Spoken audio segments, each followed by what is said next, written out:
Hello, and welcome to the Labour Antisocial. Because it's just me on me Billy No Mates. How you doing? How you doing out there in land, the place where we live, England, Britain, UK? Vid Berger says no idea what the time is. Yeah, I was supposed to start at 9 o'clock, but we had no guests, so I thought, well, I just hang on, see if like Wayne turns up or Ben or someone, and they haven't. So it's just me. So I thought you could just ask me questions, like what's your favourite movie, and I'll just give really silly answers, like Crank. I'm not even joking. It's the best movie ever. No, actually no. The best movie ever is Crank 2. Just for the fact that it had a tagline: "He was dead, but he got better." Come on, what's not to love? I'm with you, Graham, says Sarah. Yes, thank you very much. I finished my tea. Like I finished my tea about half an hour ago. I was like sitting there going, oh. New record, only half an hour late, says Vendetta. Well, I wasn't. I was here. I was sitting here. I did have to redesign the logo though. You've got UD, Graham. I don't know what UD means. But yes. Us. You've got us. Oh, better, even better than UD. I don't want UD. That sounds awful. Sounds like something you need cream for. But yes, so should we talk a little bit about politics of the week? Because, you know, there was the whole thing of Matt Hancock wanting to decide who lives and who dies. Like he wanted to decide that. Does anyone else get like really weirded out by the fact that he wanted that and that was something that he thought was okay? I mean, the arrogance, just the monumental arrogance. It's off the charts, isn't it? And the incompetence of the Conservatives. Like, it was all laid out this week. Oh, last week as well, and the week before, when we heard about Rishi Sunak's nickname of Dr. Death. I mean, that seems quite tame now, doesn't it?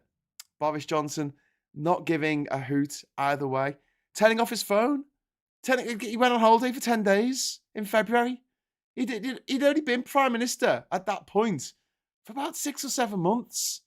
Imagine the first year of a job. And you're like, highly paid job, prestige job in charge of, 68 million people. Let's just say 68 people. Let's just say 6.8 people, right? And you just bugger off on holiday for 10 days and you turn your phone off while you're away. And he's like, oh, you just sort yourselves out. That's fine. Just sort yourselves out. You gotta laugh. If people hadn't died, it could be a Benny Hill sketch. Yeah, it's a very dark and disturbing Benny Hill sketch. It's more not like how he lived, more like how Benny Hill died, which is quite depressing because he wasn't found for several days, which is awful. I sometimes think of that and it makes me sad. There you go. That is scandalous. Was it something you said? Well, maybe talk media. No, some people are out tonight. Phil can't do it. Yeah, and other people have got like family things on, and it's just, yeah, normally I would have just sacked it off, but I kind of thought, I left it a bit late to sack it off now. So yeah, his job legacy as health secretary would send the population on an involuntary Bush took a trial. Yes it was. Yeah, but he got Brexit done. Yeah, he got us all done, didn't he? All done proper. I'm laughing because I'm just so angry. I'm so angry that these people have been in charge of our country for the last 13 years. I'm angry that 25% of the population still can't see through them. How thick do you have to be now to vote Tory? Like how really, really stupid do you have to be to look at what's come out in the COVID inquiry and go, yeah, more of that, please. Oh, I liked, older people who've always voted Tory, looking at the leader of their party, the party they've always voted for, saying, oh, old people, let them die. Let them die, they're old, they've lived their life. And they're looking at that going, yeah, that sounds good to me. Oh, that's really a strange attitude to have, but I don't know. Gaslighting. Peter says, Braidman wants to stop homeless people living in tents and then fine charities for handing tents out. Will be in King's speech. Abhorrent. Oh my God. This is Suella Braverman, the worst Home Secretary we've ever had. And hot on the heels of Priti Patel, who was pretty awful. Do you see what I did there? But like her her hate boner for people from another country coming here to seek a better life is just insane. It is beyond the realms of decent conversation. It is absolutely serial killer levels of psychopathy. That's what it is. She's crazed. She dreams about deporting innocent women and children who are actually asylum seekers, not bogus asylum seekers, not illegals or whatever they want to call them. No, these are genuine asylum seekers found by the system to be genuine, and she wants to put these terrified women and children on planes and fly them to Rwanda, where they massacred a bunch of people just a few years ago in a refugee camp for complaining about the food. Or lack of food. It was like, oh, this caviar is not to my liking. It was literally they were starving. And she dreams about that. I don't dream about that. I dream of the day that the Tories go away. I don't know who it was this morning who pointed out this is going to be the last Tory Christmas, but that made me really happy. So thank you for whoever put that in, because it put a bit of a spring in my step today, I have to say. Hello, what about Poppygate that Farage has invented? Oh, the ultimate virtue signalling.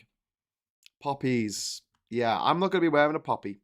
I've got friends in the army, well, they're not in the army anymore, who've left the army who don't wear poppies now because they're embarrassed about how people who haven't been in the army and never served their country, like Farage, Johnson and all that lot, use the poppy. They weaponize it for their own political ends, and it takes away they have robbed the poppy of its original meaning.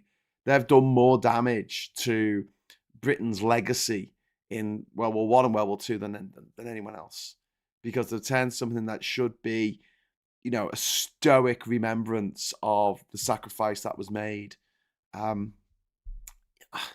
Let's not get into, the politics of it all back then, but I mean, lots of young men died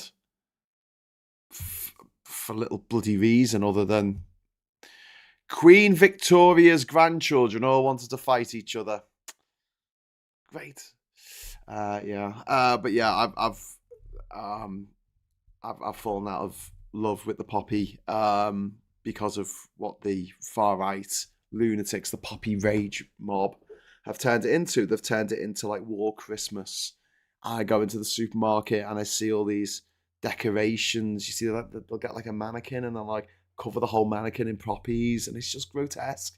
It's too much. Do you know what I mean? It's like, and then you go in and they've got like a stand, and instead of just selling poppies, they've got like wrist slap bracelets with poppies on, and they've got like a shirt that you can buy as all poppies, and you get a hat with poppies on it. And I'm like, come on, this isn't respecting the dead. This is making me feel really uncomfortable. And it is the ultimate form of virtue signaling, because you don't know those guys who died in World War One. You don't know those guys who died in the Somme or in Ypres. You don't know them. You never met them. Nothing to do with you. Even if you were related to one of them. I mean, it was a long time ago. Like, we don't remember the Boer War with the same kind of reverence or, passion. Or like, you've got to remember the Boer War. Do you remember the Boer War? Yeah, it doesn't happen. And so, yeah, it's fetishization. That's what I'll call it. It's fetishization of the First World War, and it makes me feel very uncomfortable. And these are the same people who whinge about you standing up for the rights of minorities, you standing up for the rights of Muslims or Jews or gay people or lesbians or trans people or any minority, right? Sikhs, Hindus, any minority, you standing up for them, and they say, oh, you're just virtue signaling, you virtue signaling bastard. And you go, okay, all right, I thought I was trying to do the right thing. But people who don't want to do the right thing, who aren't virtuous, who don't really give a shit about the people who died, they just want to make a point. That's virtue signaling. Where's your poppy? Where's your fucking poppy? I couldn't think of anything that's more virtue signaling than that. Sam Mayer, thank you very much for the £5 super chat. And then where do they go once they've been treated in Scottish hospitals? I can guess. Darren Grimes on the medical treatment offer of Palestinians. What a horrible, horrible boy. What a horrible person Darren Grimes is. He's a working class Tory. It's something to be, apparently. Countdown to Power. All the news reporters wearing it make me think they've got a few boxers in and hand them around the office to put on before filming. Kind of takes away the meaning for me. Yeah, I Countdown to Power. I think you're right, and it's horrible that this has happened because I got to say, my friends in the who were in the army, they're not in the army anymore, but they still give to the Royal Legion, right? The British Legion. They still give to that charity. They just don't wear the poppy anymore because of Farage. Emma, thank you very much for the £10 super chat. I've been watching the COVID inquiry. I'm a nurse and worked through. So fucking angry. They didn't have to call relatives or support a workforce, some of whom were 17 years old. Yeah. But they wanted the job. They didn't want the responsibility. They wanted the responsibilities that came with the job of being head of the health service as Secretary of State for Health. They didn't want to be. Boris Johnson didn't want the job, the actual day-to-day job of being Prime Minister and managing the country. He didn't want that. He just wanted the accolades. He just wanted to go to the parties and the openings and the events. It's kind of like if he was a king, he would be one of those kings who did absolutely jack shit for the country, and their advisors would run the country. That type of king. While he just went off and partied and had lots of sex and did loads of cocaine, and got really drunk every night. I'm amazed he's still with us. Again, I'm really upset that we lost one of our friends last weekend, Matthew Perry, and Murdoch is still alive. Do you want any more proof there's no God? Please, come on. Give me the proof. David Farrow, I've got one of the poppies they put around the Tower of London a few years ago. It makes you truly angry what the far right have done to the poppy since then.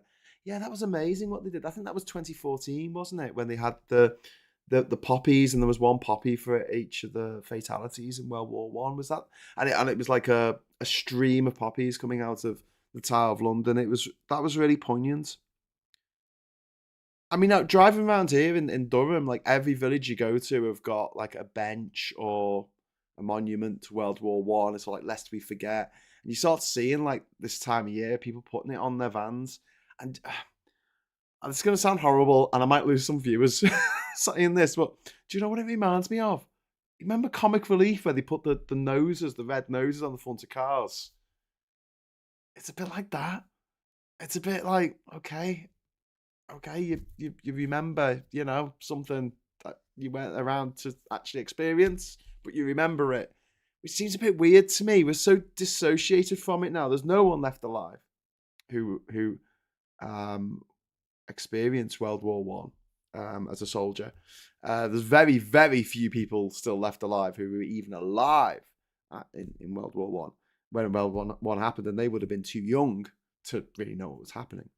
And yeah, it's weird because of that gap in the generations. It made more sense in the 1980s to me, to be honest with you, because you'd go to a remembrance service at the local church in West Derby, where I was a choir boy for my sins, and there'll be some old geezers there who actually fought in the war. There'll be old people who fought in the war, both of them, some of them. I mean, Jesus Christ. And they were there remembering their fallen comrades. Now there's no one left. We're gone. That's it. It's over. So I would like us to stop fixating and fetishizing the past and turn instead to the tens of thousands of ex-servicemen and women who have been so let down by this government the last 13 years. There are so many veterans who are now living on the streets in desperate need of stability, a home, help with their mental health. A lot of people suffering from PTSD from their experiences in Iraq or Afghanistan. I mean, it really messed up an entire generation of soldiers in the same way that Vietnam did in America, because you had all this violence and these horrible things happening in these places that we went into, and like, don't get me started on the fact that we probably shouldn't have gone in there in the first place, but they're living with not just the trauma of that happening and them seeing that, but also the fact that we didn't win. We weren't the goodies. We didn't come and save Afghanistan from the Taliban. The Taliban are still in charge.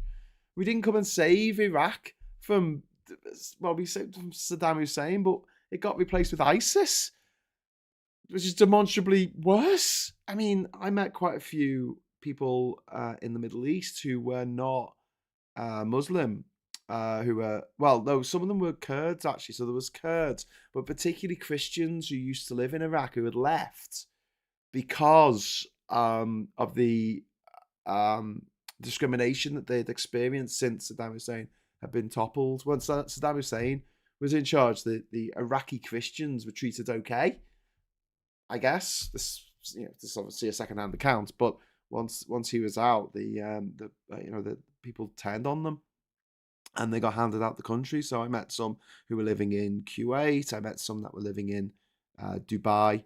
And also, when I went to Iraq myself, I stayed up in the north because I'm not an idiot. In the Kurdistan region, which is the capital's Erbil, and then I was staying in Suleimania, which is quite near the border with Iran.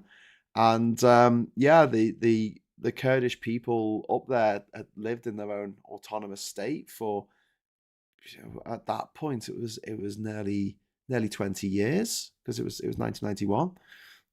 They got their own autonomous state. They sort of did their own thing, and it wasn't a thing to them, Saddam Hussein, because obviously it was used as a big excuse at the time to say, well, he gassed his own people, which he did. But at the same time, I didn't get the feeling that those people welcomed the invasion and the instability that occurred after the invasion with open arms, not by any stretch of the imagination. Emma Price, £2 super chat. There is no God, but pink flying teapots are real, and you can't prove otherwise. Is that Bernard? Oh God, what's his name? Bernard Russell? Bertrand Russell. Bertrand Russell and his celestial teapot. If more people were alive who fought in the Second World War, we wouldn't have had Brexit. Most veterans are arguing to stay in Europe. We need to remember not to make the same mistakes again, says Viv. Yeah, absolutely. Well, one of the groups that was run by one of the Liverpool for Europe lot was actually called Veterans for Europe, and it was a bunch of ex-army guys who saw the value in us working with our friends and neighbours across the channel. I mean, an island, which isn't even across the channel. We share a land border with Ireland. One Angry Pagan says, thank you very much for the super chat.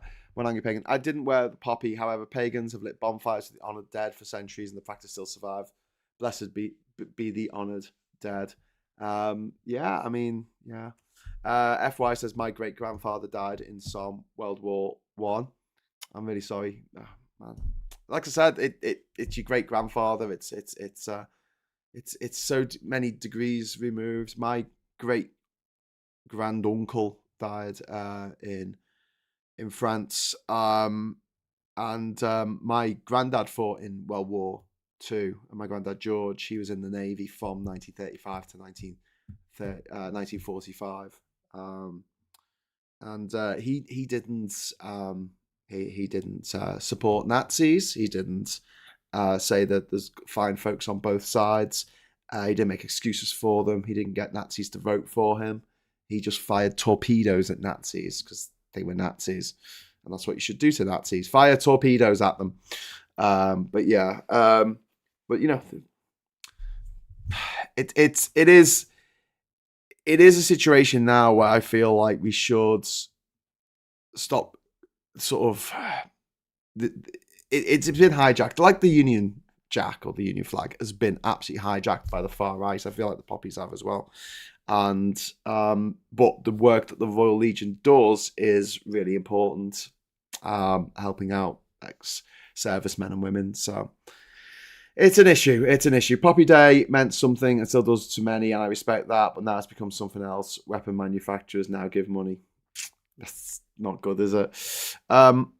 we were talking about revolution the other day, and someone put in the chat, or one of the comments afterwards, that revolution's always horrible because innocent people die. And I've got to say, yeah, I agree with that. It's like there is this kind of idea on the far right that war is a great thing where you can show you're a real man, all this bullshit, hyper masculinity of shitting yourself and dying in a field in France. And then you've got like the people on the hard left who are very much, let's have a violent revolution. And neither way are ways of changing anything for the better, because the 9 times out of 10 they make a bad situation worse, and a lot of innocent people die. There is a great line from MASH. I don't know if I said this the other day, but remember the TV show MASH? There's a bit where Hawkeye's talking to the Padre, and the Padre says something like, "War is hell," and he goes, "No, it's not. War is war, and hell is hell. Tell me, Padre, who do you have? Who do we have in hell?" He says, "Oh, sinners, I believe." He goes, "Yeah, but in war, there's no innocent people in hell. But in war, there's innocent people. There's children. There's old people. There's little old grannies. There's people who are disabled. Why should they have to suffer as well?" Makes a very good point.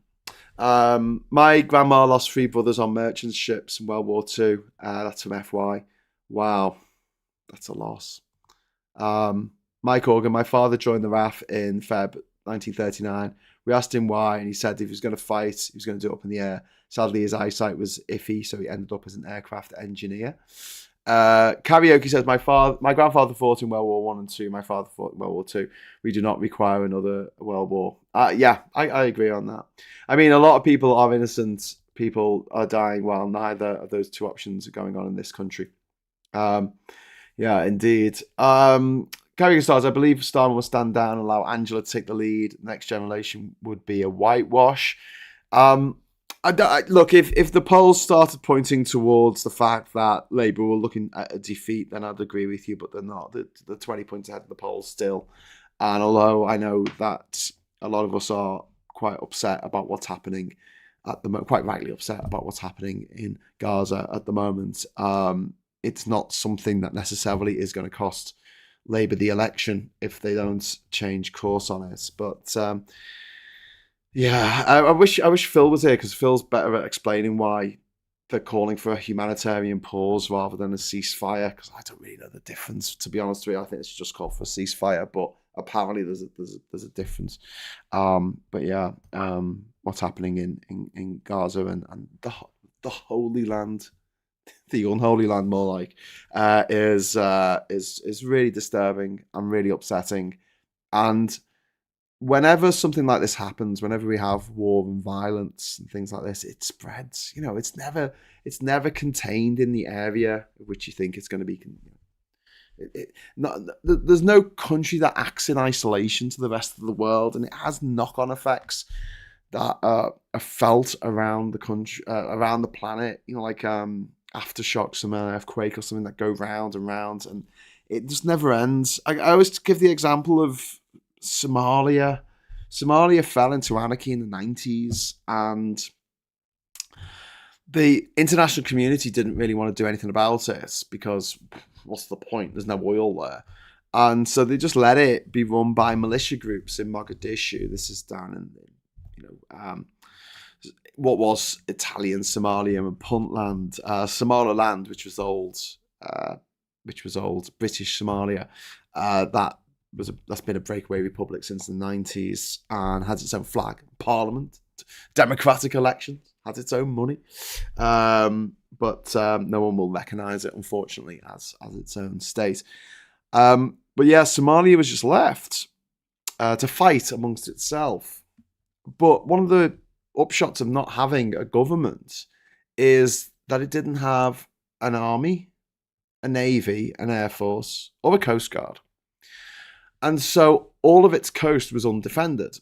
Now, I don't want to get too much into the technicalities of fishing, because I know it's a bit more complex than this, but basically, all the fish that we eat, they generally exist in fairly shallow water. Okay, not necessarily the deep ocean, because if you imagine like the deep ocean, you go over the Marianas Trench and Challenger Deep in the Marianas Trench in the Pacific Ocean. It's 11 kilometers down.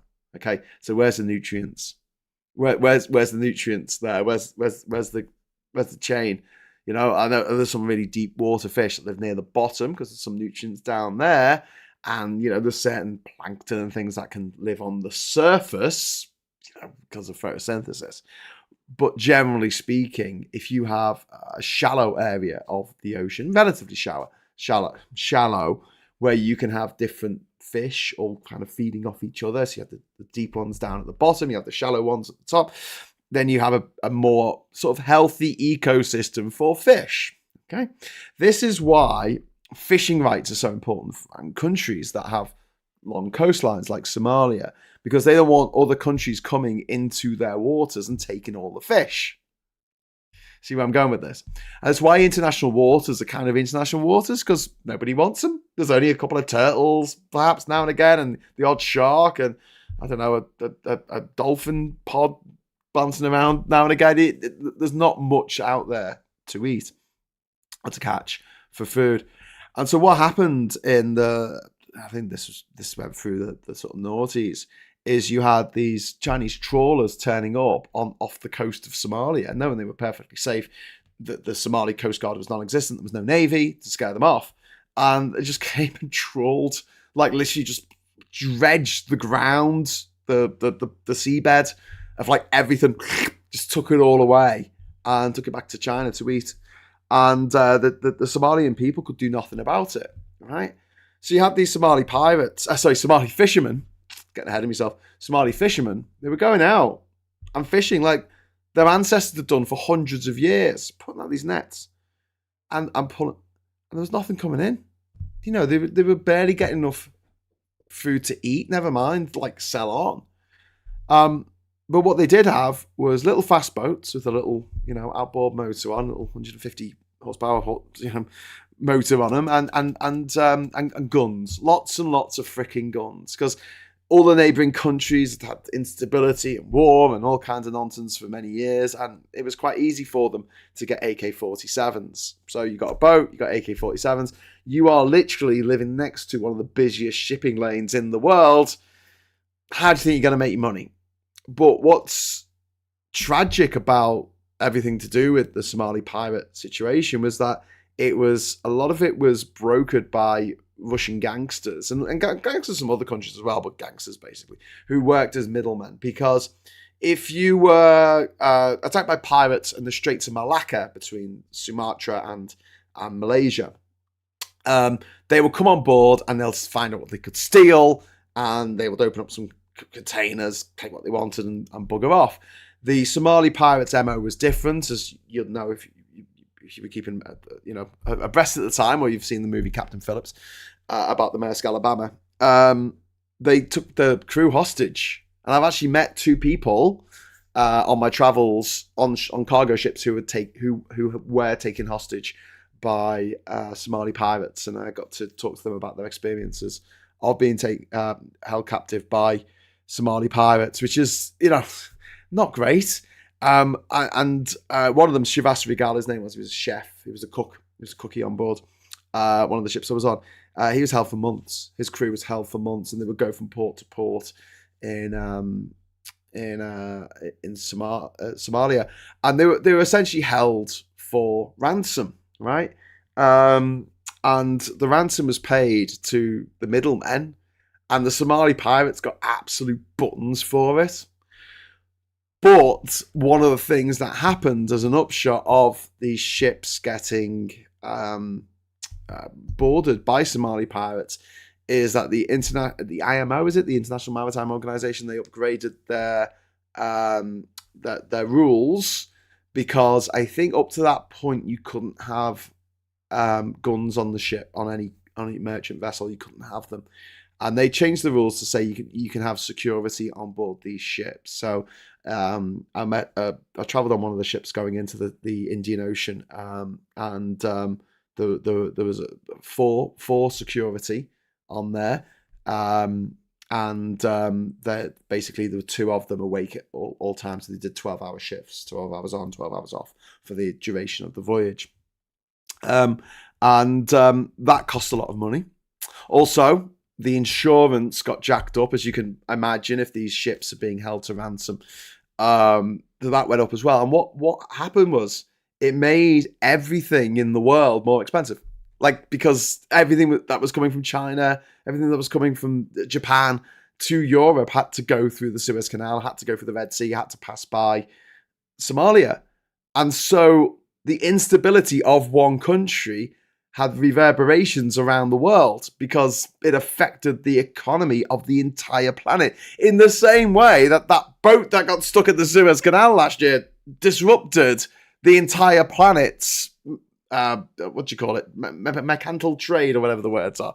It actually impacted the economy of all the countries of the world, which is quite remarkable when you think about the damage one ship can do, but also think about that for the damage that one failed state can do. The law of unintended consequences. Anyway, so in short, that's why I wouldn't like to live in an anarchy. But also, it's one of the reasons why we need to take international diplomacy and peace seriously. And you look at the UN. It's a toothless tiger. It just, what can it do? I'd like to see more power for the UN so it can punish countries, punish governments, even if they're democratically elected. It can still punish governments for transgressing just the rules of being reasonable, I guess. I would like to see countries that have better records when it comes to human rights, voting, a free press, women's rights, gay rights. I would like to see them have more votes in the UN so that you empower countries that strive to be better. At the moment, it's almost like the benefit trap, where people don't want to work because if they work too many hours, they lose their benefits and therefore they'll be working and earning less money. Yeah. So it's kind of the same sort of thing. Why would these countries want to get better? There's no international charter for, being more transparent, or having democracy or anything like that. There's no real bonuses in it for the people in charge. And the UN does something really dangerous, which I understand why they did this when the UN got set up in the 40s. But these days, this is ridiculous. And the thing is this. If you are the leader of a country, you effectively have diplomatic immunity. Okay, you have you have immunity from prosecution for any of the crimes that you've committed. So when we talk about dragging Putin to The Hague, which hopefully one day we will, we have to be realistic and say we can only do that once he's not the president of Russia anymore. When's that going to happen? Well, never, because he's changed the constitution of Russia to make sure that he is president until the day he dies. Because he knows, like Idi Amin knew and like Robert Mugabe knew, that as soon as he wasn't president anymore, they would come after him. He could be done for his crimes. But while he was president, he was immune from prosecution. And that is wrong. That is wrong on so many levels. The one thing that people get, they talk about the Magna Carta like this is an amazing thing that changed everything. It didn't. And it didn't say that you've got a right to go to the pub during a pandemic. Shut up, sit down, you're talking bollocks. But what it did say was that there is nothing above the law, not even the king. No one is above the law. And that's the really important takeaway from the Magna Carta. That's it. Really, realistically, the rest of it was all just bartering between the lords and earls that, William the Conqueror had empowered a couple 100 years earlier, and 200 years earlier, 150 years earlier, and just not. It's not the best document ever written, but it did say that if the king breaks the law, you can put them on trial and possibly execute them like we did with Charles I. True story. A world president said, David Cowie, I don't think we should have a world president, but I would like to see a position and maybe a council, that's like a world council, that has no power necessarily over individual countries. I'm not talking about setting up the Illuminati or the New World Order or whatever the conspiracy theorists have in mind. But what I'm thinking more is instead of having people whose job it is to fight for the rights of their own country, you have a group of people whose job it is to fight for the rights of the planet and everything that lives and breathes on the planet. You know what I mean? That they are entrusted with looking after Earth. And you'd get people like Greta Thunberg, or younger people who don't give a shit about the country that they're from necessarily. Because yeah, okay, I'm from a country, that's cool. But they're not doing it to make money. They're not doing it to get some oil company to back them or whatever. But their job is to look out for the world, and I suppose that's what the UN Secretary General is supposed to be. But it doesn't always work out that way, unfortunately. One Angry Pagan, thank you very much for the super chat. Sorry, I went off on one there. Anara Bevan sought revolution by flooding Parliament of socialists and soc dems. He wanted to use Parliament as a sore point to the bourgeoisie. Well, yeah, I mean, one of the issues that we've had over the last sort of 13 years at least is that you have all these people who made lots and lots of money one way or another in the 80s, whether that was from dealing cocaine or being a city trader, basically the same thing, or by the value of their house that they bought for £2.50 in 1971, suddenly exploding to over £1 million. So they made a lot of money, and a lot of them said that was because of Margaret Thatcher, that was. So you had a lot of people with this sort of brand loyalty to the Conservative Party, and they're still around, most of them today. But I think that this last few years, the number of people who are, full-throated supporters of the Tory party is just diminishing year on year. Good description, Graham. Why I'm a centralist lefty. Extremes are bad in both directions, and see rules and consequence for international transgressors. Yeah, I mean that's something that we need to see, because I'm worried now that there's going to be obviously there's already been an outcry as what's been going on in Gaza, and there's going to be a lot of Israelis who want rid of Benjamin Netanyahu, and quite rightly, because he is a right-wing piece of shit. And my worry is that he'll get away with it, as a lot of these sort of right-wingers do, by saying, "Oh no, we did what we had to do, and we had the support of the UK and the US and blah blah blah." But Blinken's gone over there. He's the foreign secretary or whatever they call him for America, and he's come back today, basically tail between his legs. He asked for humanitarian pause, which is different from a ceasefire, whatever. But so people can actually be helped civilians can actually be helped in Gaza. And Netanyahu's had flat now, and I think that the fact that you have people like Netanyahu and Tony Blair and Boris Johnson, who know that no matter what they do, they will never be put on trial for it, is really wrong. Like, why do we give these people an out? Why are they above the law when the rest of us aren't? Surely if these headbangers who go on about the Magna Carta when they can't go to the pub with their mates, wow, those poor bastards, like they have any friends. He says, doing the Labour social on his own.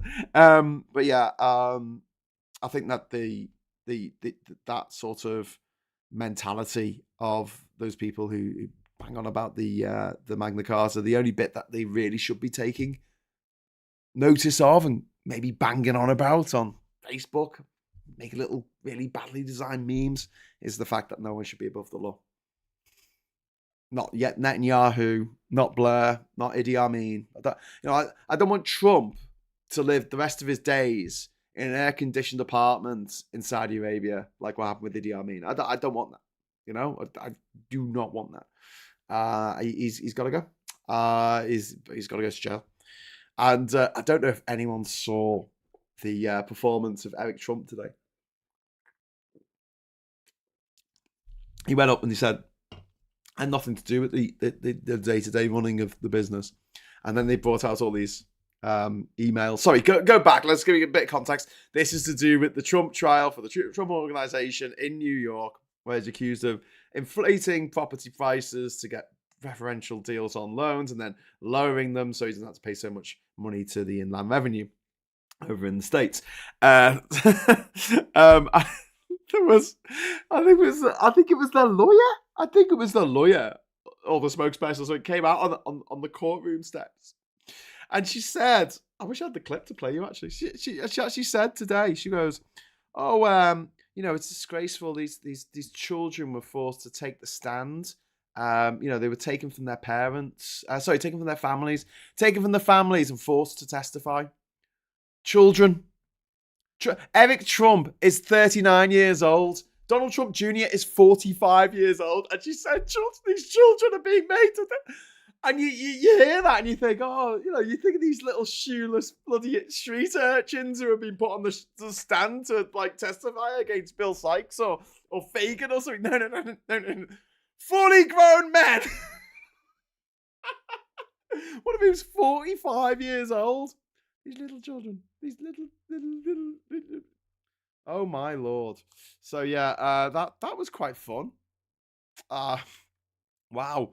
But yeah, I like I said a few weeks ago, I didn't think Trump was going to go to jail, but now, yeah, I think he's going to go to jail. But what about Yemen? I mean, that again, Yemen. This is another complex situation in which you have Shia Muslims living in the Houthi Muslims living in Yemen who are not particularly liked by the majority. They're a minority over there. And Yemen used to be two countries, and now it's one country. And Saudi Arabia basically rules that whole region with a bit of an iron fist. It's got its fingers in all the pies.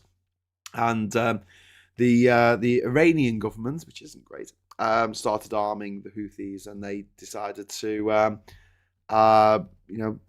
mount a rebellion against the authorities in Sana'a, the capital, and it's turned into a quite a prolonged and bitter conflict in which a lot of innocent people have died.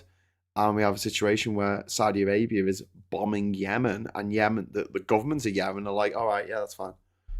Come bomb our country. We don't mind. Oh my God.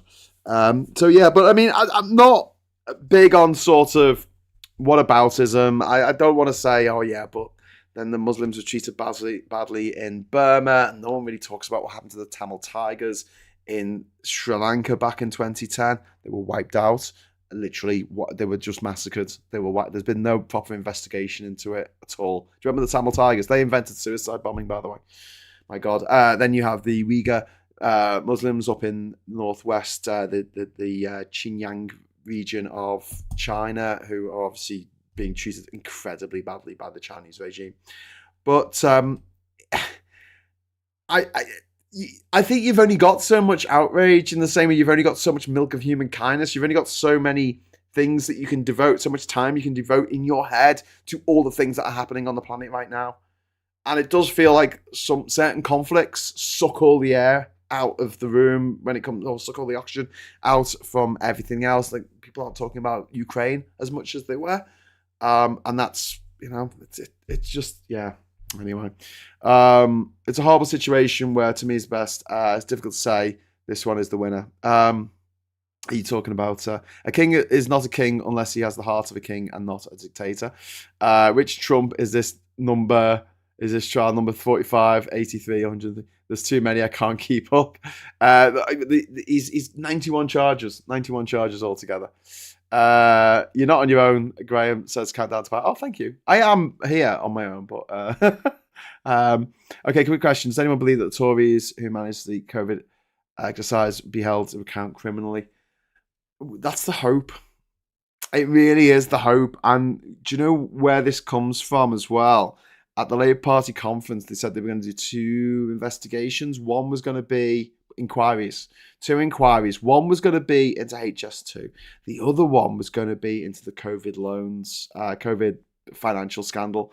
And that might end up with people going to jail. I hope that it does, because if you were given X amount of money by the government, the taxpayers' money to supply PPE to a company that just founded itself in March 2020, and then you bought in this PPE that was unusable, and then people died as a result. Care workers died because they contracted COVID before we had the vaccine, and they died as a result. Yes, the directors of that company should go to jail, but also the ministers who put them on a VIP lane should go to jail as well for the rest of their lives, as it looks like Sam Bankman-Fried is off to jail now forever because crypto's a scam.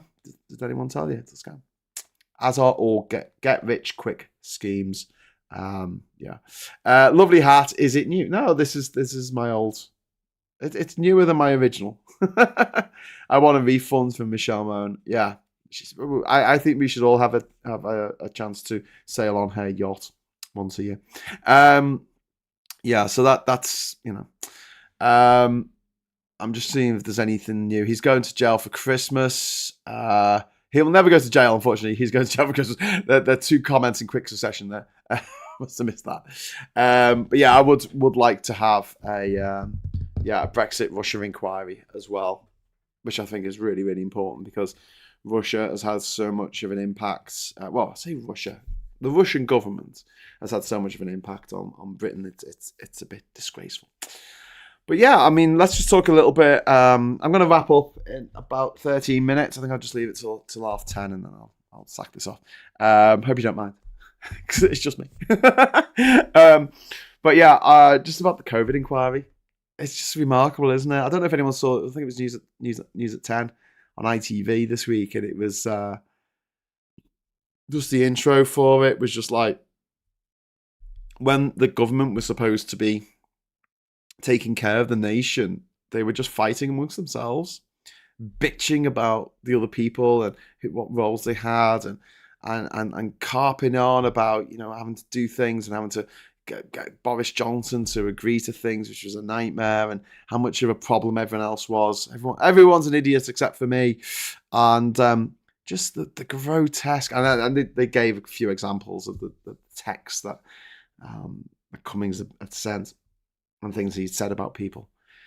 Phil did a really good video about this week, actually, about the misogyny at the heart of the government still, but particularly at the time, where they didn't think about women at all. So they're sitting there going, we can't stop men going the pub, because that's all they could think of. This is like when the Kens take over in the Barbie movie. They're so thick, they can't think out the box. They can't think of like how anyone else would feel. They've got no empathy. And so by not having diversity in the team that we're trying to come up with, ideas for what to do and how to do it and how to manage it all, there was a lot of things that just were left out of it. So they prioritized getting people to go to the pub with the Eat Out to Help Out schemes over things like access to abortion, because there were no women there, or there were women. They were vastly outnumbered by the privately educated men who know best because they're English, and the English are the best at everything, according to Lord of the Flies, which is a story about a bunch of public school kids who end up on an island and they all start killing each other and they burn down the island. And I hate the ending of that book because they get saved by a passing ship that sees the fire. I would have rather they died. I know that sounds really harsh, but that's the lesson that you want. Arrogant little shits, put them on an island together. That's what they do. They wreck the place.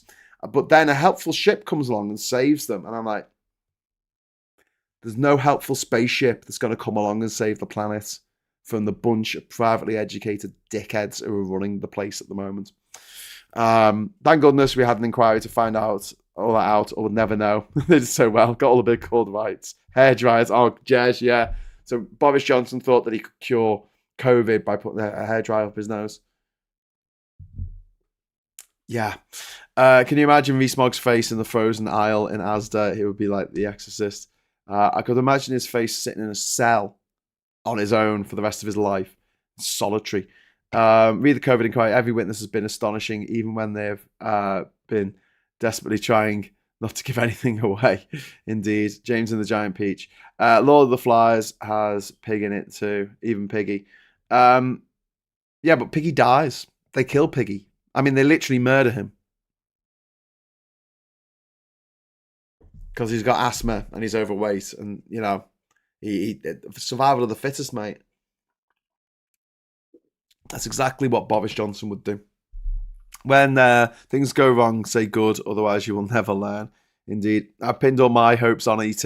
Well, that's the thing, Lucy. That's what annoys me about the book, because in reality, these same kind of arrogant, entitled morons, these little tiny Matt Hancocks who want the power of life and death over everyone because they feel like they deserve it. They feel like they deserve that, because they went to private school, they studied PPE at Oxbridge, and then they went into politics, never had a real job, never had to do a day's work in their lives, and they feel like they should be the people because they're God's gift.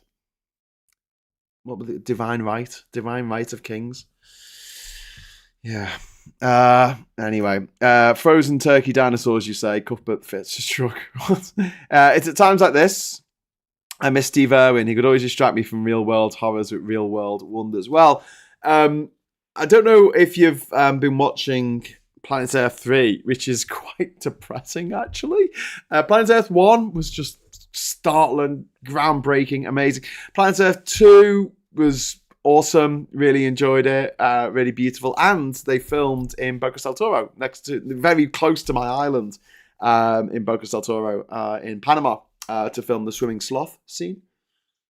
And they also went back, same team, with David Attenborough, to do Life in Colour, and the second episode of Life in Colour features the strawberry dart frogs of the Bocas del Toro archipelago, and there's a scene where David Attenborough is on the island next door to mine, like literally when I sat on the boat dock on my island with Marcus or someone, looking out there, the island that we can see opposite us.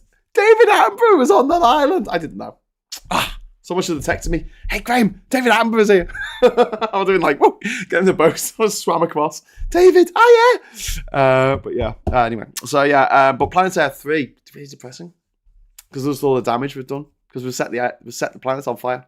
We've got all these dickhead privileged twat boxers like what's his name, Rishi Sunak, Elon Musk, who met up this week for some reason. Rishi Sunak was getting tech tips from a guy who's managed to sink his the platform formerly known as Twitter. But also, let's look at some of his other failures before we go. I mean, this is the guy, the Cybertruck. Yeah, great. Self-driving cars in a year's time for the last 10 years. We're going to have a settlement on Mars next year. Okay, if you say so, mate.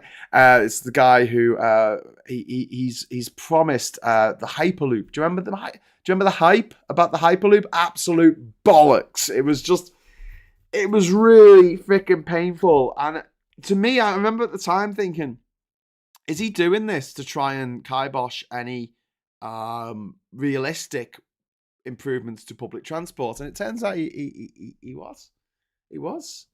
And I was thinking about this because we just went to Liverpool, and I had to go and pick Catherine up, and the road system in Liverpool is really stupid because it's sort of like a semicircle. The whole city is a semicircle because you've got the river cutting it into.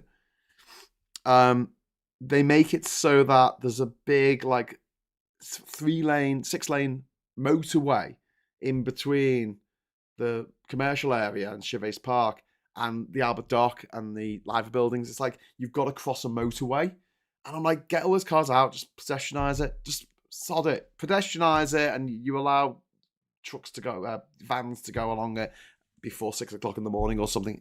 Just pedestrianize it and make the cars go around. Make them go around. If you want to get from the south of the city centre to the north of the city centre, instead of going through the city centre and causing loads of congestion, go around. But I was also thinking about how we need to just have more cycle lanes and more public transport.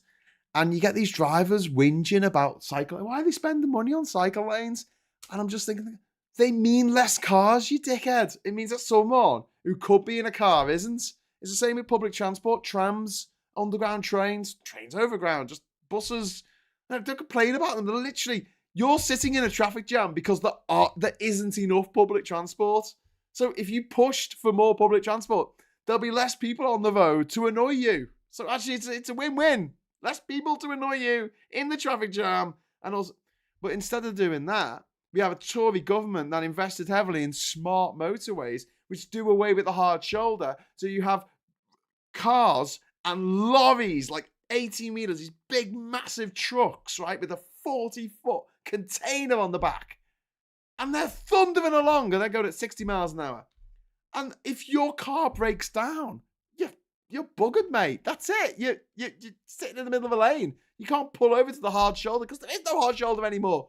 Because they thought, hey, there's a bit of congestion on these motorways. How do we get rid of it? More lanes. Which doesn't work. We've seen this time and time again all around the world. There's a famous highway in Texas, I think it's in Texas, that's got something like 28 lanes, and it's still congested because you just add more lanes, you just add more traffic. That's it. Instead of spending money on those smart motorways, they should have spent it on freaking train tracks and bus routes and other ways to get around other than using a bloody car. Subsidise. They got to subsidise everyone's rail fares.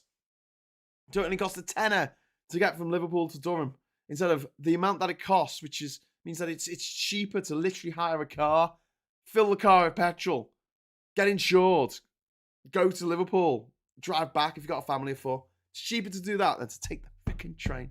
Come on. Nuts. Anyway, yeah. The system is over 100 years old. It was based on a receipt system. What? I always assumed NASA got quite a bit. That surprises me. Do you know what you get for building a town for cyclists? Milton Keynes. No, the smart motorways will turn off the lane you're in if you break down. Yes. But those gantries of every half mile, something like that. I mean, the cars that are directly behind you who are thundering along, or trucks actually, because don't forget the trucks are used the inside lanes, thundering along at 60 miles an hour, and you're in a tiny little Fiat Pinto, and do you know what I mean? It's just, it really winds me up that they chose to do this. It's so freaking dangerous. And they're going, oh yeah, that's fine. We'll put little X on the thing, we'll have a little X on it, and then all the people who have already gone under it won't see it. And it's not like it happens I mean, imagine if, right, you had a real smart motorway. Now, what I would do with a real smart motorway is it would have LEDs in the actual asphalt, in the tarmac, right? So that if there was a car stopped and it got picked up by the sensors, no human input needed, it would change the lane marking so it turned into arrows saying, get out the fuck out this lane, get out this lane, it will turn red. The whole road would turn red with arrows, white arrows, saying, get out the lane, obstruction, get out the lane. And people would go, shoot, get out the lane. But that doesn't happen. And then, the M62, you're going up through the bloody Pennines, and it's pissing down with rain, and it's like, you can't see the cars that haven't got the lights on in the rain, and it's all misty, and you're going over the highest peak of the M62, and they turn it into a smart motorway. I'm like, what the hell are you thinking? Anyway, right, calm down, Graham. Skynet was kinder than the Tories. It was, yeah. At least it blew up the rich people as well as the poor. Only if the cameras worked and are manned, which they often aren't and don't. That's why lanes aren't closed. On the M62, you have to reverse into the emergency bay up a hill when you've broken down, stupid. Yes, I know. That's why I'm giving up on the M62. It's the road to Hull. More than 50% of road deaths involve a lorry. That doesn't surprise me. And that comes down to what the Tories did in the 1960s, ripping up all the railways, because it meant that cargo didn't use the railways. The railways were pretty much invented for cargo. They weren't invented necessarily for passengers. That was kind of like an afterthought. They would often have, the Stockton Darlington Railway would have coal and stuff on it, and then they just tagged on a passenger cart on the back. I say cart, I think that's Wayland Musktani and Similar Fantasies. Very good. Check out little Aliens reference there. And Doggart in Bishop Auckland, where I worked. Love that system. I know it is, but it's developed globally and it's stagnated because of what happened in Germany. Given the rise in green tech, the West should reinvest. What are you talking about? Nuclear. Los Angeles has multi-lane highways jam-packed full when I was there in '89. Yeah, they still are. They still are. Well, they got rid of the trolley cars, didn't they, in LA, which became the story for Who Framed Roger Rabbit. which was actually an adaptation of a script that was written as a sequel to The Two Jakes, which was a sequel to Chinatown, starring Jack Nicholson. That's my favorite obscure fact. No one will believe you when you say it, but yeah, Who Framed Roger Rabbit? Based on a hard-boiled film noir in which the baddies won. David Farrow, I had one of my scariest moments ever in Liverpool. I was staying in a hotel near Lime Street when Venables was arrested. Bloody hell. Mike says maglev is a reality. The Shanghai Transrapid from the airport is the fastest at 270 miles an hour. Maglev can work, but only really over kind of. I feel like it's over egging the pudding. We live in a small country. It doesn't take that long to get from anywhere to anywhere, really. You know, it's not Australia where it takes you 3 days to drive from coast to coast. We don't necessarily need trains that go at 270 miles an hour, because by the time they've got up to 270 miles an hour, they have to start slowing down because they'll be going to the next stop. And one of the big problems with sort of maglev technology is that you kind of stuck. If a train breaks down or a thing breaks down, you're kind of stuck. There's not much you can do about it. Whereas the idea is, with having train tracks and all the standard gauge, you can divert. So once I was on the train coming up the East Coast Main Line to Durham, and there was a tree falling on the track. So what they did was they diverted along the Durham coast through like Seaham and stuff to get to link up to Newcastle. And we could do that because the actual driver knew the route. If the driver didn't know that route, they'd never gone down that route before, they wouldn't have been allowed to do it. And we would have just sat on the train forever and then been put onto rail replacement buses. People are extremely ableist, says the leg. Yes, they are. I'm not even going to argue with that because it's true. James Cleverly, Tev Verity, smart motorways, nominative determinism gone wrong. Very good. Yes, I like that. Stupid motorways, we should call them. I was talking about maglev trains, right? An inner transport airbase system is available. We do not need to choke people to death in the underground. An inner transport airbase system is available. Karaoke, you're gonna explain how. I don't know how you're gonna explain how that works in 200 characters or less, but in London, I mean, okay, would that be overground? I just don't know how that would work. Jeff buys cars is good on vehicle info, says truth over lies. Mike says, in the future, when all cars are smart, when you join a motorway, you'll have to join a train of cars depending on your destination and move at the same speed. That will kill congestion. Yeah, I can't see the point where all cars are smart. They're too stupid. There's too many variables. I've talked about this before. Self-driving cars. I just wouldn't trust them. I don't think I ever will. There's too many. I barely trust human drivers at the best of times. But yeah, there are certain situations where if you have a new car, its emergency brake will kick in when actually it doesn't need to, but it doesn't know. It doesn't know that you're, coming out of a driveway and it's a branch that's brushing against the side of the car. It doesn't know that. It's got no sense of context. It can't go, oh, don't worry about that. It's just a conifer. You know what I mean? That you got a bit close to because it's on the driveway. It just slams the brakes on and everyone goes, whoop! Did we just hit something? No. It's the emergency brake.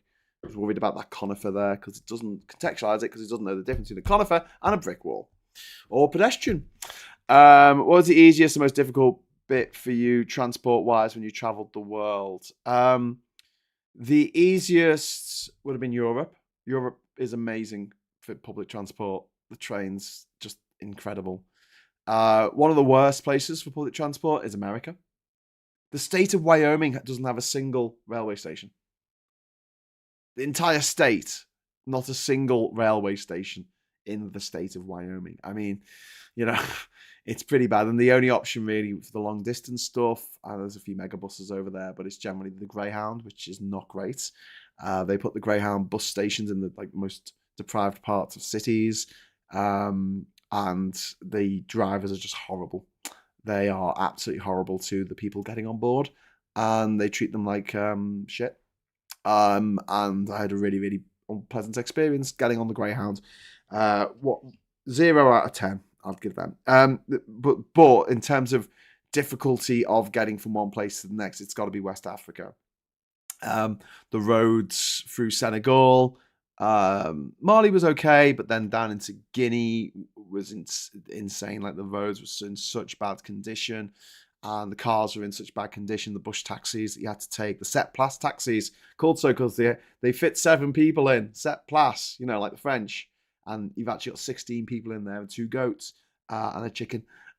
So yeah, that was pretty difficult. And then going through Nigeria was terrifying because the roads are they've got kind of like dual carriageways, but they don't operate like dual carriageways that like you might think of, where everyone goes the same way down one side and the other way down the other side. No, they just drive wherever the queue isn't. So that means going across the median in the middle, and then driving towards oncoming traffic at 60 miles an hour. That's what they'll do. So that was a bit scary. But yeah, West Africa in particular was quite difficult to get around. India, absolute dream. The trains over there are incredible. I mean, they're slow, but they get you there.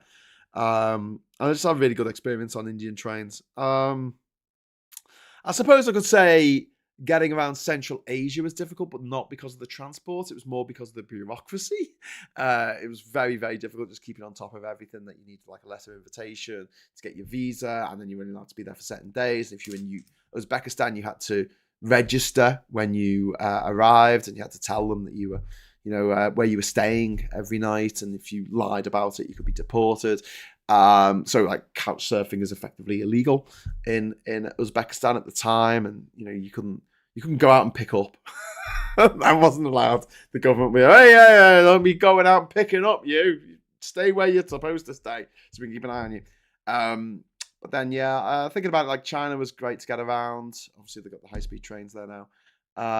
Southeast Asia, brilliant to get around. I mean, the Americas, apart from the USA, getting around South America, getting around Central America is an absolute dream.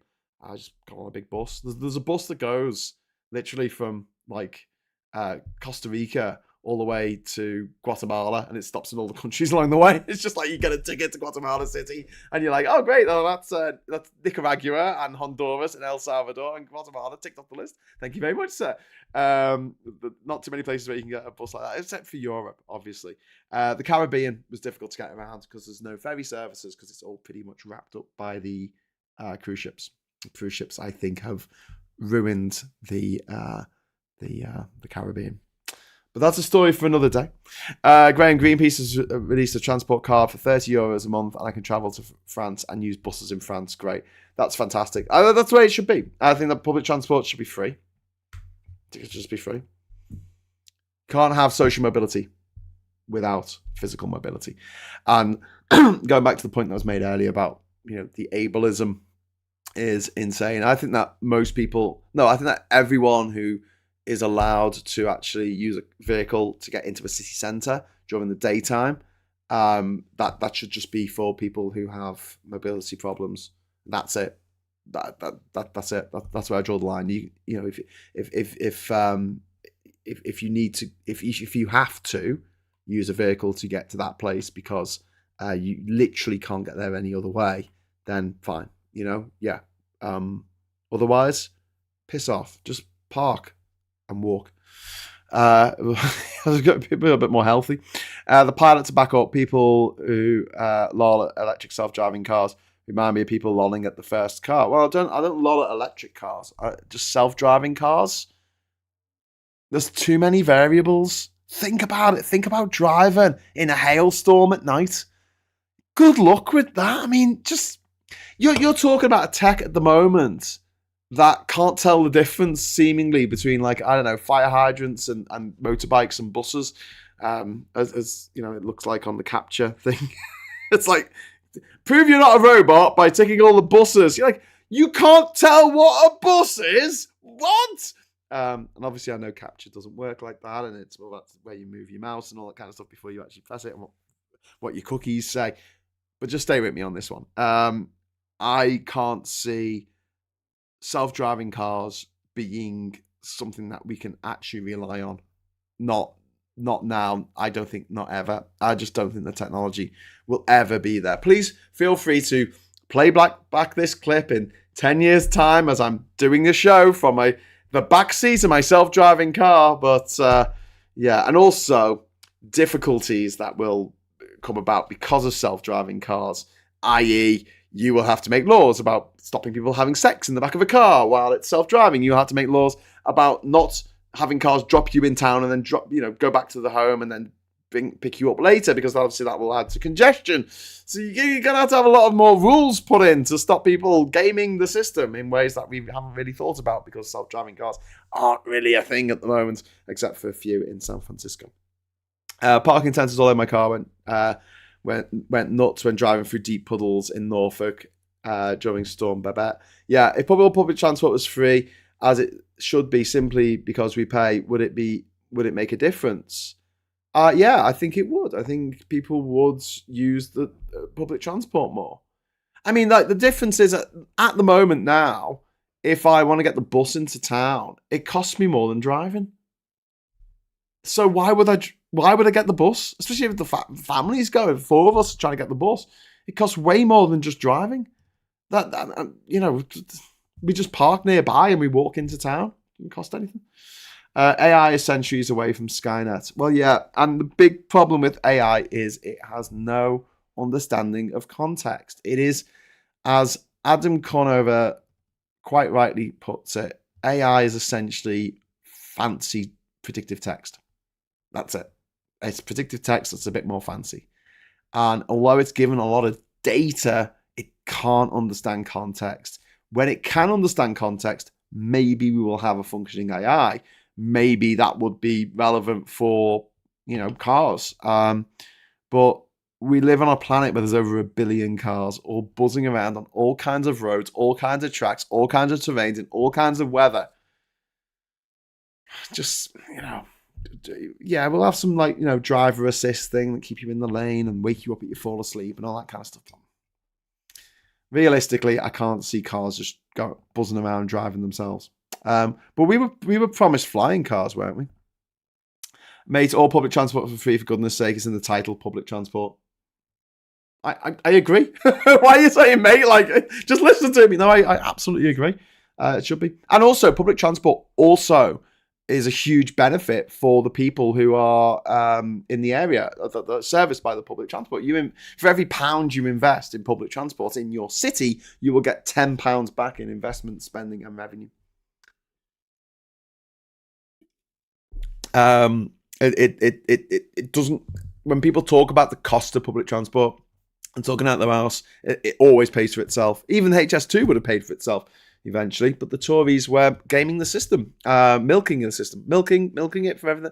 They were basically it was a really dodgy setup, and which is why I'm welcoming the upcoming inquiry into HS2, which hopefully should end with some people going to jail, I hope. Maglev is better for the green tech movement. No, it's not. It's concrete. What are you talking about? Like Maglev, where they have a concrete strip and they put the magnets under it.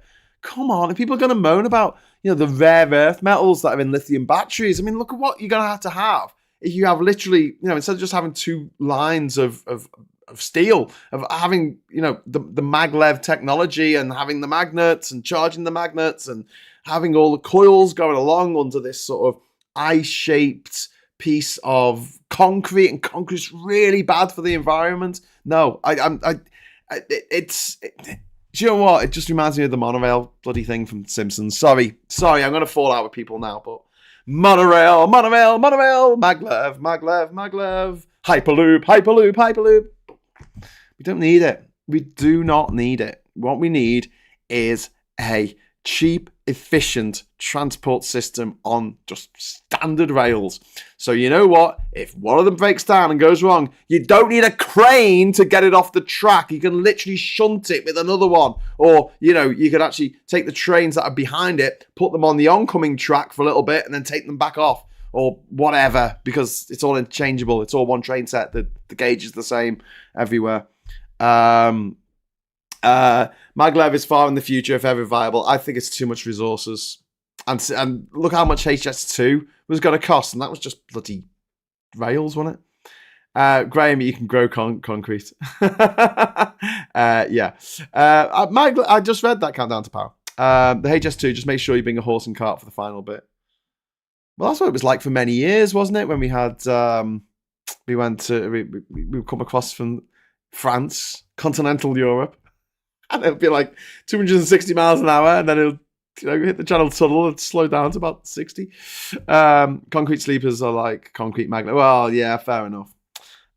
Imagine a power surge on maglev, you'll accidentally launch it into orbit. Well, also there's, not talking about maglev, but like the Hyperloop system where you're in a tube and it's effectively like those, the old messages that they used to put in the tubes to take around offices and things. And it's a vacuum tube. Just so vulnerable to terrorist attack because you can mess up the whole system. I mean, the elderly young, here in Scotland, all kids and over 60, public transport is free. Karaoke stars, I think it should be for everyone. Why do you have to pay to get to work? Someone explain this to me. So you're literally paying to go to a place where you're making money for someone else. I mean, you're self-employed, that's different. But I mean, if you are going into work and your job is making money for people, the people at the top, the CEOs, the shareholders, why are you paying to go and do that? What a weird system. Take a step back. It's a weird system. It should be free. All the companies should all have to pay for it. They have more than 10 employees. They have to pay for them to get to work. Certain self-driving cars, SOT, when tested in the US, were found to be 99.9% effective in detecting pedestrians, as long as the... Oh, that's gone. Okay. As long as the pedestrians were white, are you going to say David Moore? Are you going to say that? Is that what you're going to say? Dave, finish your comment, because I've got to go. I've already gone a bit beyond my time. I hope I live at least long enough to see the new airships become normal. The Airlifter 10 is due for commercial service in 2026, but in Spain, it's British.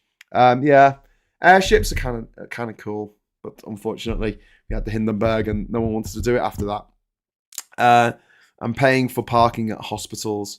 Yes. Oh my God, Ian. What is that? Like, how dare they make people pay to park in hospitals? Alder Hey Children's Hospital. You're going in to sit with your desperately ill child, and they make you pay. They make you stress about the fact, oh God, do we have enough money to pay to stay here all day? Oh, sorry, we've got to go because we... absolutely disgraceful. Absolutely disgraceful that it's not free.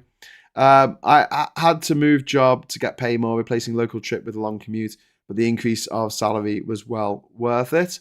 Luxembourg's public transport system is free. They thought it wasn't going to work, but 3 years on, it's a roaring success. What can I say? I'm still waiting for Dave Moore to finish his thing. Certain self-driving car software was found to... Dave, he likes leaving half a message. Dave, finish off what you're saying, mate. Why don't people just take helicopters? Indeed. Staff should never have to pay for parking either, especially hospitals. Yeah, if you work at a building, I don't care what building it is, you shouldn't have to pay to park a bloody car park. Or do that thing that they do in a lot of places, especially schools and colleges and universities, where there's not enough parking spaces for the number of people who work there. So that there's like, say there's 700 people who work there, and there's like, enough room to accommodate, say, 500 cars.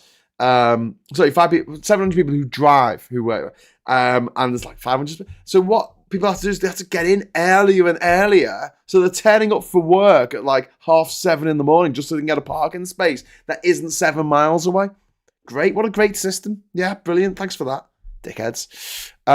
What if you're a pimp? Well, it's a good question. I pay to park so I can work in the hospital, says Andy. It's madness. It's absolute madness. The staff have to pay. Karaoke says, do you think that we require a new political system where people have their say rather than a representative? Not necessarily, Karaoke. I would like to see more political engagement, but it can't be forced. It can't be forced. A good third of people in this country don't give a shit about politics, and we can't make them. In the same way that people don't give a shit about football and we can't make them, or Star Wars, or Lord of the Rings, or whatever we like, Marvel films. Do you care about? There's some people who just don't care about them, not part of their life. And I know that with politics, you feel like, yes, but it should be part of your life because it's so important and it affects everyone. Yeah, I get that. I have a politics channel on YouTube and a degree and an A-level in politics. But having said that, I do understand that some people just don't give a shit. So the idea of us having the time and the energy to say, come home each day after a hard day's work and sitting in traffic, and we sit down and we're given a vote on the debate of the day. So the debate is, should we do X, Y, Z? And do we have the time or the will? Do I have the time or the willpower to sit there for 3 hours every night researching the topic in depth so I make an informed decision on yes or no on that referendum on my computer? This goes off to the government and tells them what we want to do. I don't. And I'm really into politics. I couldn't give a shit. So, well, I could give a shit. I care about politics, but I can't give 3 hours of my time every night to... So that's why we have representatives. And it's not the best system. I mean, isn't that another Winston Churchill quote? Democracy is the worst system of government, but all the other systems are worse, or something like that. One company I worked for tried to bring in a system where free parking in the company car park was a taxable perk. Holy shit. Southampton Uni destroyed a couple of good pubs, one listed to create car parks that are permanently empty. Go figure. Then you must spend 6 hours, says Ian. Exactly. I mean, yeah, MPs have, ministers have civil servants who should explain this stuff to them, and then MPs don't even bother to read what they're voting for when they go and vote for stuff. So let's reform how they do it. Let's reform how MPs work, and let's take things down to a super macro level, like basically towns and villages and different parts of cities work together as communities to decide what they want to do. I would like to see a lot more devolution. I'd like to see the North be more empowered. I'd like to see Scotland, Wales, Northern Ireland be more empowered and not beholden to, what the DUP want. Who coined the phrase "politics is everything" satire? It said that democracy is the worst form of government except for all the others that have already been tried. That's the one, Grim Fandango. We do not require them, they require us. Do not underestimate. Yeah, but I mean, there's a lot of things that we can make better in this country in terms of politics and the political systems that we have. But realistically, I don't think it's going to happen until well into the second term of a Labour government. Because in the first term, they're just going to be spending all their time freaking out about the fact that, the economy's in the shit and the government's, the Tories have left us in a really, really difficult position. Let's put it that way. Anyway, right, I think it was Skunk and Nancy. I remember Skunk. I saw them live once at V95 in Warrington with Pulp and Elastica. True story. And probably Cast because they played everything. Right, okay, so I'm going to go now. I'm going to go. I said I was going to go like half an hour ago, but I am going to go now. Thank you so much for putting up with me for the best part of an hour and a half. Even though this is supposed to be a funny, Friday night discussion down the pub with friends, you've kind of made that happen. So thank you. And tangents of everything in this show. So thank you for. But we started off with Matt Hancock, and we've ended up with Maglev Trains and Winston Churchill and Skunk and Nancy. Who knows where we're going to go next? So I'll be back tomorrow with a moment of truth, and then Phil will be here on Sunday doing another one of his episodes of Labour Vision, talking about Labour policy and explaining it a bit better than the actual Labour Party bothered to do. Hashtag just saying. And then I'll be back on Monday morning at 9:30 for Morning Brew. So look out for that. Please subscribe if you're not subscribed already, and then you can comment and also hit the bell notification icon, and then you'll get a little ding dong in your pocket whenever we go live or we put up a new video. So that'd be quite cool. And in the meantime, thank you very much for chatting away. on this Labour antisocial special edition. And hopefully next week when we come back, we'll have a few more punters. But I think that Danny fucking Price, Tansky, AIDS, and I think someone else, they're all doing a show in London, I think on Friday next. So yeah, it might just be me again. I don't know. We will see. We will see. So yeah, until next time, thank you very much. Thank you very much for watching. Are you on Discord? Says Charlie. Thank you very much for the super chat. No, I was thinking of going over to it, but it's a bit late now. It's 11 o'clock, and I did drive back from Durham from Liverpool to Durham today, so I'm really tired. So yeah, this is what happens when you have like a one-person show. Could you imagine like all of like LBC and like went to somewhere else for a week and had to do the shows from wherever they were. So the producer, the director, the writers, the sound technicians, and the presenters, all had to. Yeah, it's a bit like that. But yeah, Discord. I will start using. I promise I will start using Discord more in the coming weeks because I don't use it enough, and we should have like at least one night where I'm going to be on it. Got to get your eyes checked, eh? Yeah, Barnard Castle. Lovely. Okay, cool. Right. Awesome. I will speak to you soon. And until then, I'll say thanks for watching. Hello, good evening, welcome, and goodbye.